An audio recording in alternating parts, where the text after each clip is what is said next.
Hello, this is James again with El Paso English Cafe. All right, today I'd like to take you through the difference between this sound number 1 in English, E, and the sound number 2, I. I'm going to relate it to Spanish sounds, but this is a very common sound in many languages, and this is uncommon in languages, so it's probably applicable to you as well. Okay, here we go, whether you speak Spanish or not. Okay, as we went through in a different video, Spanish has E and then A. English has, in the same space, in the same physical space in your mouth, English creates 3 vowels, E, I, A. Okay, so the challenge here is for speakers of other languages to develop this particular sound. Generally, this is the sound that gives most foreign speakers of English some difficulty. Okay, and I work with Spanish speakers all the time, and there is some difficulty.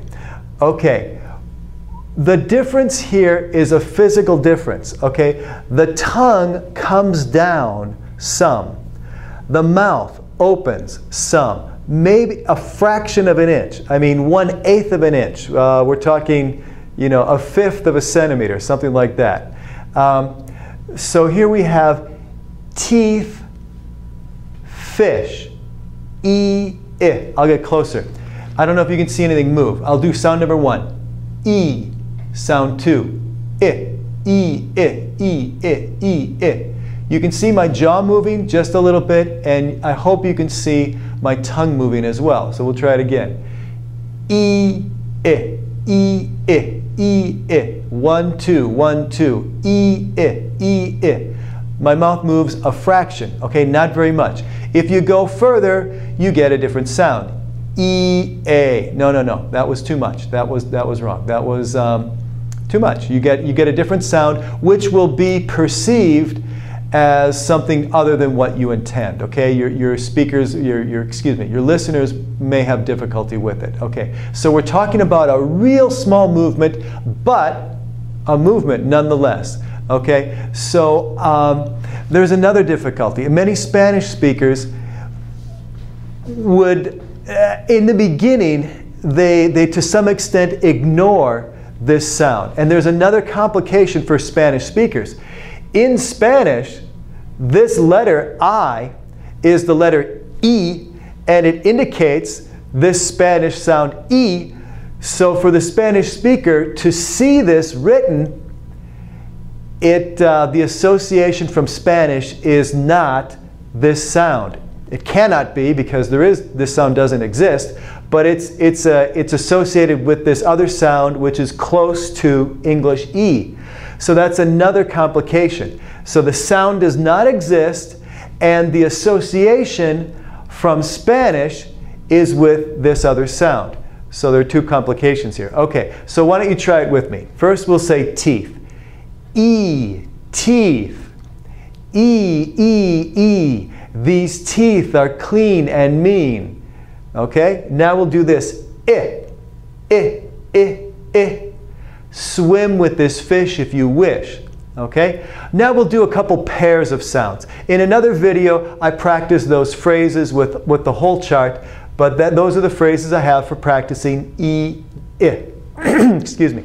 All right, now one problem is you'll cause difficulty for your listeners because there are several words in English that differ only because of a difference from vowel sound number 1 to vowel sound number 2.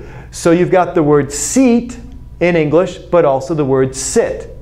Okay? And you can cause confusion for your listeners if your vowel sound is not the same as what your listeners are accustomed to hearing. Okay, so we've got seat and sit. We've got team and Tim, deep, dip, sleep, slip. Okay, and maybe the most common, and I actually have a nice example you'll see. We've got leave and we have live. Leave go away.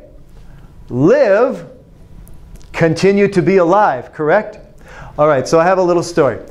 Let's imagine you're visiting your grandfather, and he's in the hospital, and he has a very, very serious condition, and you love your grandfather dearly, and you want to express to your grandfather that you want him to continue to live. Oh, grandfather, grandfather, I want you to live. Well, if you replace this sound number 2 with sound number 1, suddenly you change the meaning to grandfather, go away. Grandfather, die. Grandfather, I want you to leave. No, you told him to die. So sometimes the difference between 1 and 2 can cause confusion. And you don't want to confuse your dying grandfather, do you? Okay. And maybe it's not your grandfather. Does your grandfather speak English? Maybe, maybe not. Okay, so here we go. I've got some other examples where the difference between 1 and 2 can cause some confusion. I have the word sleep, vowel sound number 1, sleep, right? Another word very close is slip. Slip means to, whoa, you're walking and something on the floor, doesn't give you good traction, and whoa, you're going to fall, right? That's slip. Okay, so here we go. Here's a sentence that maybe has sleep, maybe has slip. They're both verbs, right? So here's my sentence. Be careful not to sleep in the class. Was that sleep? Or did I say, whoa, slip? Listen again. I'll say it exactly the same. Be careful not to sleep in the class. Okay, sleep. It was sound number 1. Very rude for your teacher if you sleep in the classroom. Now let me say it with sound number 2, with slip. Slip, okay? Here we go. Be careful not to slip in the classroom. You may hurt yourself, right? If you fall, you may hurt yourself. Maybe someone spilled water on the floor. So, hey, be careful not to slip in the classroom. Sleep, sound number 1. Slip, sound number 2. Another example. Can you tell me about the meet? Okay, a meet is when people get together and have some kind of sporting event. You have wrestling meets, track meets, tennis meets, okay? Some kind of competition is a meet. Excuse me. Or, sound number 2, can you tell me about the mitt? A mitt is something to go on your hand, either for cooking, so you don't burn your hand if you're taking something hot out of the oven, or it's also something that you wear to play baseball. Correct? Okay, so here's sound number 1. Can you tell me about the meet? About the competition? About the time people got together to play a sport? Can you tell me about the meet? Now sound number 2, mitt. Can you tell me about the mitt? Yes, you lost your mitt? Well, what color was it? How big was it? Your mitt, right, goes on your hand. Okay, now we'll give you a challenge. I'm going to say the sentence and you guess, see if you can distinguish. Do I use sound number 1 and say meet, or do I use sound number 2 and say mitt? So here we go. Can you tell me about the meet? Was that sound 1 or sound 2? Can you tell me about the meet? It was sound 1. Yes, sound 1. And that word meet is spelled M-E-E-T. Okay, another example. The difference between deep and dip. Deep, you talk about water being deep if it's 40, 50, 80, 100 meters down in the water, that's very deep. Okay? Or dip. Dip is something you put on your corn chips to eat. You dip and eat your corn chips, right? Okay, so I lost it in the deep. Sound number one. I lost it in the deep.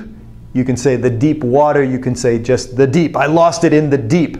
Something like your wedding ring fell down. Oh, I lost it in the deep. Okay?